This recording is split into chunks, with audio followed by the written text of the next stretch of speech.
Bonjour, c'est avec plaisir que nous nous retrouvons une nouvelle fois pour l'émission Conseil de famille, préparée et organisée par l'UDAF de la Vendée, en partenariat avec TV Vendée. L'objectif de l'émission est d'apporter des relais ou des solutions à des problématiques que vous pourriez rencontrer.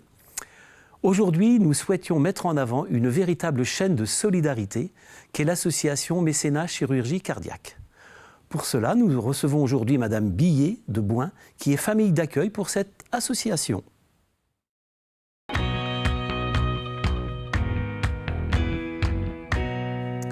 Bonjour Madame Billet. Bonjour. Merci d'avoir répondu à l'invitation de l'UDAF. Avec plaisir. Alors, on veut bien que vous nous donniez votre parcours qui vous a amené à devenir bénévole famille d'accueil.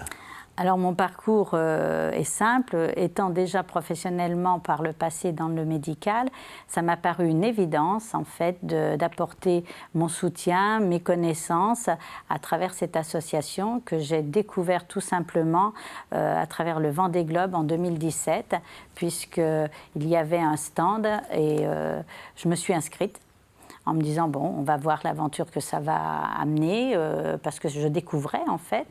Et en mai 2018, nous avions donc le premier enfant qui nous a été confié, Yapo, qui arrivait de la Côte d'Ivoire et qui avait 8 ans. D'accord. Alors, en quoi consiste l'association Mécénat Chirurgie Cardiaque? Quels sont ses objectifs? Alors, les objectifs de Mécénat, son histoire, je ne vais pas la relater parce que ça va être long. Il faut savoir que c'est Francine Leca, qui en fait était la première femme chirurgien cardiaque, qui a fondé donc cette association en 1996.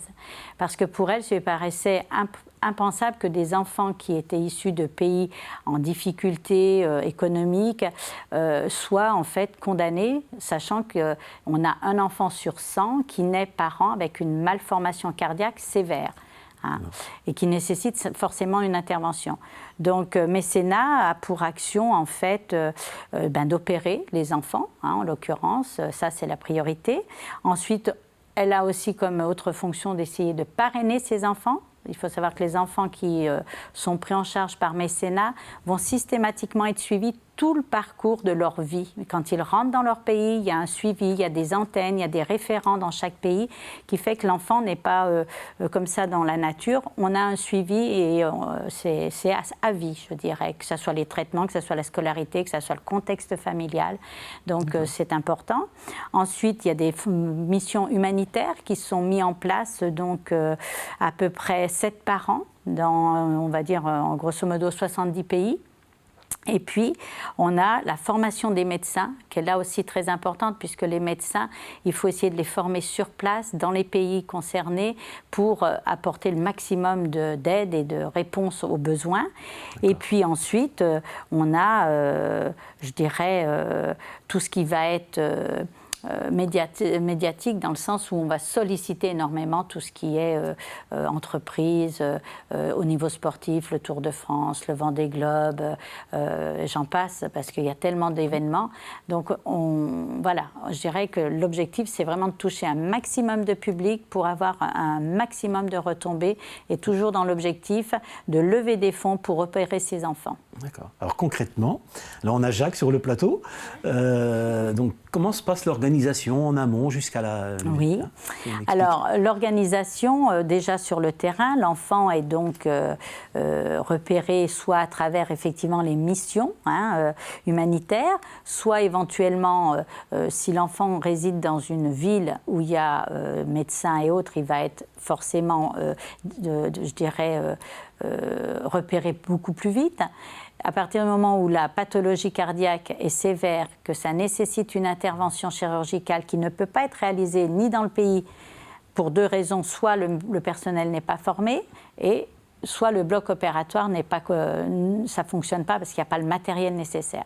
Donc à partir de là, au moment où l'enfant est retenu, je dirais qu'il y a à peu près 24 mois où les examens vont être faits, où on va aussi mettre en place tout ce qui va être administratif par rapport au voyage, par rapport aux frontières, par rapport aux conventions qui sont signées. Et à ce sujet, c'est Aviation sans frontières, qui est un partenaire depuis le départ, qui donc convoie les enfants avec des convoyeurs qui sont pareil, bénévoles qui prennent sur leur temps libre. Hein. Et l'enfant arrive en fait au niveau du centre hospitalier. Donc on a 9 antennes en France. Donc Paris, la première antenne forcément, et ensuite on se retrouve avec Nantes, Lyon, Bordeaux, Marseille, Angers, Toulouse, Tours et Strasbourg. Alors vous concrètement, parce que quand vous recevez l'enfant, vous vous occupez de lui du moment qu'il vient chez vous, vous l'emmenez à l'opération Quand on a les enfants, il faut savoir que la famille qui accueille, il faut qu'elle ait 2 mois consécutifs de disponibilité. Alors sur le couple, il peut y en avoir un qui travaille et l'autre qui est disponible, parce que dès que l'enfant nous est confié, on va l'accueillir à l'aéroport. Alors, on n'est pas seul, on a un référent qui, tout le temps de l'accueil de l'enfant, va nous suivre, qui permettra d'avoir un relais. Et l'enfant, donc à partir du moment où on l'accueille, c'est une prise en charge à 100%. C'est toute la journée, la nuit, le nourrir, s'organiser avec lui. Au moment de l'intervention, donc la visite préopératoire, on est présent. Le temps de l'intervention, en général, quand tout va bien, on va dire que c'est entre 5 et 7 jours d'hospitalisation. On est présent du matin au soir, voire dormir sur place quand l'enfant est petit et que ça nécessite une présence en permanence. Hein. Et quand tout va bien, qu'on a le feu vert de l'hôpital, il revient vers nous. Et là, après, on a à peu près 3 semaines où, une fois par semaine, on va emmener l'enfant pour une visite. Et après la 3e visite de contrôle, où on va faire le CG, en fait l'échographie cardiaque, prendre tous les paramètres. Si tous les feux sont en vert, comme je dis, à ce moment-là, on peut recontacter l'Aviation sans frontières, les convoyeurs qui sont disponibles pour pouvoir réorganiser le retour de l'enfant dans son pays. Donc c'est un vrai choix familial. Comment vos enfants... Marie, je dirais qu'au départ, c'est déjà dans un état d'esprit, et les enfants, en fait, et petits-enfants d'ailleurs, s'impliquent énormément. D'accord. Alors, ils s'impliquent parce que c'est une aventure humaine, mais c'est une aventure avant tout, je dirais, affective qui est extraordinaire. Effectivement, sans les familles d'accueil, ça ne pourrait pas fonctionner, mais en même temps, nous, on se trouve les familles d'accueil du monde privilégié, parce que ces enfants-là nous apportent énormément. Et quelque part, au jour d'aujourd'hui, dans le monde que l'on vit, où tout va vite, où tout est un peu superficiel, la réalité de ces enfants-là, avec leurs conditions de vie, je peux vous garantir qu'au niveau de nos enfants et de nos petits-enfants, ça remet les pendules à l'heure. Et finalement, nos petits-enfants nous ont dit il y a 2 ans, « Mais qu'est-ce qu'on a de la chance, on part en vacances, nous, on a un toit sur la tête, on mange à notre faim. » Parce qu'on avait à ce moment-là un petit garçon du Congo qui ne faisait qu'un repas par jour et qui ne mangeait que des pommes de terre ou des haricots le soir. Et eux, ils étaient complètement sidérés. Et on leur a dit, mais ça, c'est la réalité au quotidien. Vous avez la chance de vivre dans un pays où on est très confortable, où on gaspille énormément. Mais voyez, il y a des enfants qui, malheureusement, ne mangent pas leur faim. Ça, c'était une réalité. Et la deuxième réalité où ils ont été aussi stupéfaits, c'était que les enfants, pour aller à l'école, il fallait payer la scolarité. D'où l'importance de ce parrainage ensuite des enfants, parce qu'il y a des familles qui ne vont pas vouloir accueillir, parce que c'est quand même, je dirais, lourd, quelque part, 2 mois consécutifs, mais qui vont faire le choix de parrainer. Donc, ils vont parrainer les enfants, sachant qu'un parrainage, alors ça peut paraître énorme, 300 € pour l'année, c'est 25 € par mois.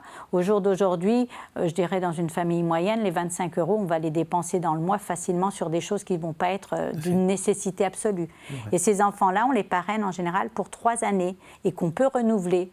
Et ce qui est important, c'est que la famille qui a parrainé a le suivi de l'enfant, elle a le résultat scolaire, elle a l'évolution au niveau santé haute. Donc, je veux dire, c'est personnalisé, entre guillemets. C'est pas je fais un don, mais je ne sais pas où ça va, quoi, en gros. Vous avez gardé des contacts avec les enfants que vous avez déjà accueillis? Oui. Alors, moi, j'ai gardé des contacts et puis je me rends compte, parce que, à part la période de la pandémie qui nous a un peu tous perturbés, on se réunissait 1 fois par an sur l'antenne de Nantes, avec Jean-Luc Chénaud, qui est, on va dire, notre boss, mais qui est un homme extraordinaire. Et en fin de compte, dans les conversations, il s'avère que toutes les familles d'accueil ont pratiquement toutes des contacts avec les enfants. Sachant que c'est important parce que pendant que l'enfant est avec nous, on n'a aucun contact avec la famille. Toutes les informations que l'on transmet à peu près tous les 2 jours, photos, comptes rendus hospitaliers et autres, transitent par Paris qui, elle, va faire le relais avec le référent et la famille qui est dans le pays. Voilà. Et toi, Jacques, comment tu vis cette période de te retrouver comment tu le vis? Ça s'est bien passé? C'est difficile? Non, ça s'est bien passé. Ouais. Tu t'es senti bien accueilli? Ouais. Et donc là, tu repars d'ici combien de temps, alors, normalement? Le 14. Tu pars d'ici une dizaine de jours, tu repars? Non. Tu repars. Donc, ça fait Alors, on est le combien aujourd'hui, Jacques? aujourd'hui. Tu vas partir le 14. 14 Ouais. juin. Le 14 juin. D'accord. Et donc là, c'est l'exemple type. Jacques est arrivé le 14 avril, il repart le 14 juin. C'est 2 mois, effectivement. C'est rarement moins, peut-être une semaine de battement quand les enfants vont vraiment très très bien. Mais je veux dire, pour les familles qui vont s'engager, c'est une évidence. Il faut vraiment prendre conscience qu'on a 2 mois où là, la priorité absolue, c'est l'enfant. Et du bénévolat. Ah, tout est en bénévolat. Ça, c'est important de le dire. Oui, aussi, hein. oui, parce que on a parfois des enfants qui arrivent juste avec le doudou dans la main. Donc, ça veut dire qu'il faut s'organiser autour. Et très honnêtement, très très souvent, les enfants repartent avec une grosse valise parce que on met les vêtements, on essaie de les gâter à notre façon. Et parfois, eh bien là aussi, on met de la nourriture, hein, du riz, des pâtes, du sucre, qu'on renvoie avec les enfants. Il y a une action collective en même temps. Voilà, parce qu'on sait pertinemment que l'enfant, c'est lui, mais c'est aussi toute la famille au sens large qui va en profiter. L'exemple est vraiment flagrant, c'est quand on parraine un enfant. Comme la scolarité n'est plus à payer pour la famille, l'argent qui n'est pas mis dans la scolarité va permettre d'améliorer le quotidien. Et ce quotidien, ça veut dire que s'il y a des frères et sœurs, ils vont aussi en bénéficier. Donc, il faut vraiment avoir ça à l'esprit, que c'est vraiment quelque chose qui est large. Hein, voilà. Vous voyez, le temps passe vite. Oui. Hein. Je pense que ce qu'on va mettre en incrustation, c'est quand même tous les contacts qu'on peut prendre avec vous, avec l'association, pour que chacun puisse... Je trouve que vous avez parlé avec votre cœur et j'espère que ça va solliciter des vocations. Hein. Ben, je l'espère, hein, voilà. je l'espère. Hein. Surtout que tous les gens qui sont amenés à vouloir éventuellement vivre cette aventure, il n'y a aucune obligation dans le sens où l'enfant qu'on va leur proposer, si c'est un bébé et qu'ils ne se sentent pas du tout pour accueillir un bébé, on va leur dire, bon, ben, c'est pas grave, on peut vous proposer autre chose, enfin un autre enfant, sachant qu'il y a quand même 250 enfants en général par an qui arrivent sur le territoire pour être opérés. Hein. Voilà. Merci. Je vous en prie. Merci d'avoir répondu à notre invitation. Eh bien, écoutez, cette émission se termine. Comme les précédentes, si vous souhaitez la revoir, vous pouvez aller sur le site en replay de TV Vendée ou sur les sites internet de TV Vendée et de l'UDAF. À bientôt.